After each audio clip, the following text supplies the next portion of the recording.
The latest $400 million tranche of U.S. military support for Ukraine should frighten Russia.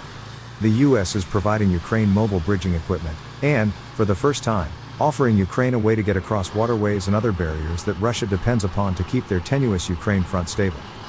As the U.S. statement says, since the Russian invasion, the aid the United States has proffered has changed as the battle changed. With armored vehicle-launched bridges, as well as demolition munitions and equipment for obstacle clearing, the Ukraine's military is now shifting toward a more robust offensive posture. The last pieces of a future Ukrainian offensive are coming into place. As the Defense Department announced, these vehicles are designed to accompany armored columns and give them the ability to cross rivers, streams, ditches and trenches.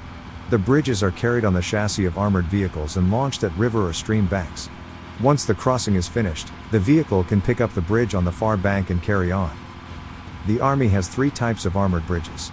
The M60 Armored Vehicle Launched Bridge, or AVLB, is built around the Army's legacy M60A1 battle tank.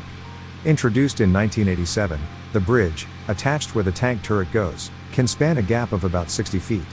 The more advanced M104 Wolverine is built on a modified Abrams tank chassis, carrying a more substantive bridge that can span about 80 feet.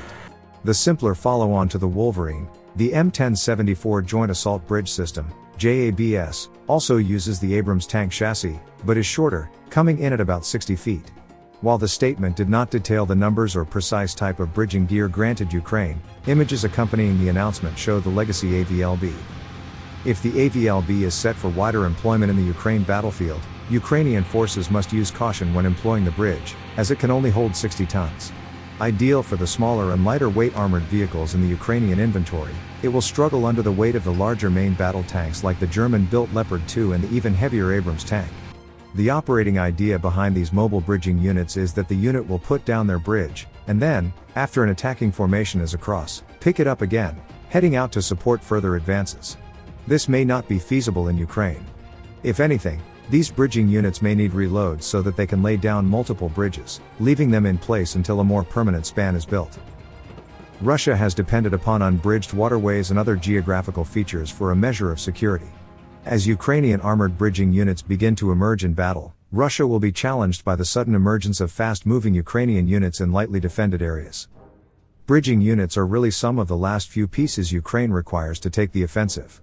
The fact that they are getting donated now can only be interpreted as a sign that American experts feel confident that Ukraine is finally ready to employ their new, highly mobile equipment effectively, at scale, and in large offensive operations.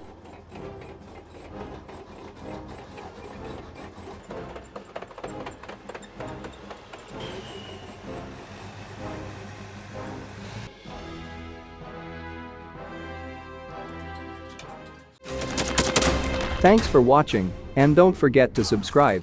Also, if you want to support Warthog Defense, please become our member and get early access to new videos, exclusive members-only videos, and become administrator in comment section. The membership link is in the description. Rescues every day. We had a guy last week, it's 6 rescues in 6 days. He's doing the job every day.